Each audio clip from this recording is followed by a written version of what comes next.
Hi friends, எல்லாரும் எப்படி இருக்கீங்க? இது விநாயகர் சதுர்த்தி செலிப்ரேஷனோட ஸ்பெஷல் டிஷ்ஷஸ் தாங்க. ஃபர்ஸ்ட் எடுத்தோடனே நல்லா சூப்பரான ஸ்வீட்லேருந்து ஆரம்பிக்கலாம் அப்படின்னு சொல்லிட்டு நல்லா நெய்யில் முந்திரி திராட்சைலாம் வறுத்து போட்டு சக்கரை பொங்கல் வந்து ரெடி பண்ணியாச்சுங்க. காலையில் நேரமாகவே கொண்ட சுண்டல் வந்து ஊற வச்சுட்டாங்க. இப்போ வந்து அது நல்லா ஊறிடுச்சு. அதில் கொஞ்சமாக உப்பு போட்டு நல்லா வேக வச்சு எடுத்துக்கலாங்க. நாங்கள் எப்பயுமே சாமிக்கு படைக்கிற சுண்டல் வந்து ஜஸ்ட் உப்பு போட்டு வேக வைக்கிறதோட சரிங்க, தாளிச்செல்லாம் சாமிக்கு படைக்க மாட்டோம். விநாயகர் சதுர்த்தி அப்படின்னாவே ஃபர்ஸ்ட் வந்து கொழுக்கட்டை தாங்க எல்லாருக்கும் ஞாபகம் வரும். ஆமாங்க, இப்போ நம்ம கொழுக்கட்டை தாங்க செய்ய போகிறோம். காலையில் சுண்டல் ஊற வைக்கிறப்பவே இந்த பச்சரிசியும் ஊற வச்சிருந்தாங்க. இதை வந்து தண்ணியில் கொட்டி ஒரு 1/2 an hour ஊறினதுக்கப்புறம் அந்த தண்ணி எல்லாத்தையும் ஃபுல்லாக ஃபில்டர் பண்ணிட்டு அப்படியே அதை ஒரு 1/2 an hour விட்டுருணுங்க. 1/2 an hourக்கு அப்புறம் அந்த அரிசியை போட்டு நம்ம மிக்ஸி ஜாரில் அரைச்சி நல்லா நைஸாக பவுடர் மாதிரி எடுத்துக்கணுங்க.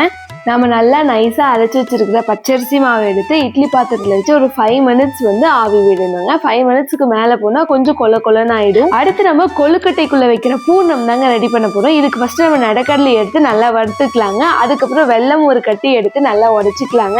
வெல்லம் உடைக்கலாம் அப்படின்னு சொல்லிட்டு மற்ற கையில் எடுத்து தாங்க எங்கள் தக்ஷினி குட்டியும் கிருஷி குட்டியும் 2 பேரும் வந்து நான் உடைக்கிறேன் அப்படின்னு சொல்லிட்டு ரொம்ப குறும்பு பண்ணிட்டு இருந்தாங்க. அப்புறம் ஒரு வழியாக வெல்லத்தை வந்து உடைச்சாச்சுங்க. அடுத்ததான் நம்ம வறுத்து வச்சிருக்க நடக்கடையிலேருந்து நம்மளால முடிஞ்ச அளவுக்கு அதில் இருக்க தோல் எல்லாத்தையுமே எடுத்துடலாங்க. ஃபுல்லாக 100% வந்து அதுலேருந்து தோல் போகாது.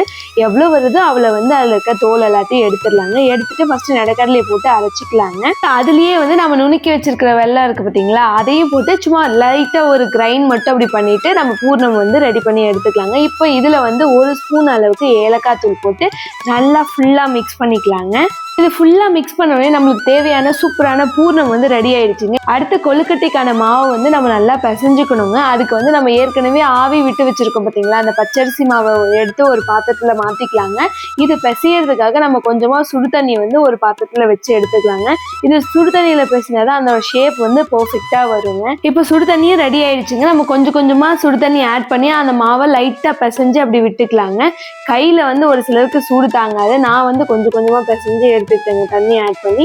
நீங்கள் வந்து ஒரு கரண்டியில் கூட ஃபஸ்ட்டு நல்லா மிக்ஸ் பண்ணி எடுத்துட்டு அதுக்கப்புறம் இந்த மாதிரி கையில் பிசைஞ்சிங்கன்னா ரொம்ப நல்லா இருக்குங்க. இந்த மாதிரி பூரி மாவு பதத்துக்கு நல்லா பிசைஞ்சு எடுத்துக்கணுங்க. இப்போ வந்து ஒவ்வொரு உருண்டையாக எடுத்து அதை நல்லா ஃப்ளாட் ஆக்கிட்டு அதுக்குள்ளே நம்ம ரெடி பண்ணி வச்சிருக்கிற இந்த பூர்ணம் ஸ்டஃபிங் இருக்குது பார்த்தீங்களா, அதை வச்சு அந்த எட்ஜஸை வந்து நல்லா க்ளோஸ் பண்ணணுங்க. நான் சின்ன பிள்ளையா இருக்குல்ல என்னோட அம்மாவும் பாட்டியும் வந்து இது வந்து விநாயகர் சதுர்த்திக்கு மட்டும் இல்லைங்க, நடுவுலையும் அடிக்கடி செஞ்சு கொடுப்பாங்க.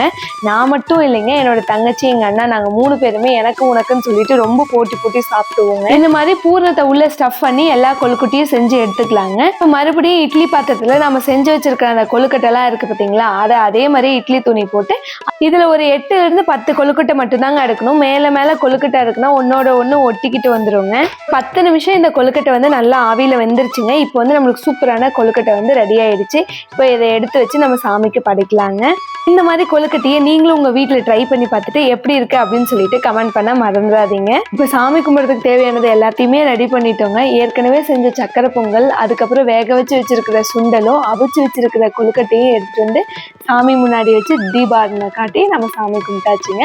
இப்படி தாங்க எங்களோட விநாயகர் சதுர்த்தி போச்சு. அவ்வளோதாங்க, எங்கள் வீட்டில் பூஜை முடிஞ்சதுக்கப்புறம் பக்கத்தில் வச்சிருக்கிற விநாயகரை போய் சாமி கும்பிட்டு வந்துட்டோங்க. இந்த விநாயகர் சதுர்த்திக்கு நீங்கள் என்ன ஸ்பெஷலாக பண்ணீங்க அப்படின்னு சொல்லிட்டு கமெண்ட் பண்ண மறந்துடாதீங்க. இந்த வீடியோ ஃபுல்லாக உங்களுக்கு யூஸ்ஃபுல்லாக இருக்கும்னு நினைக்கிறேன். தேங்க்யூ ஃபார் வாட்சிங் வீடியோ.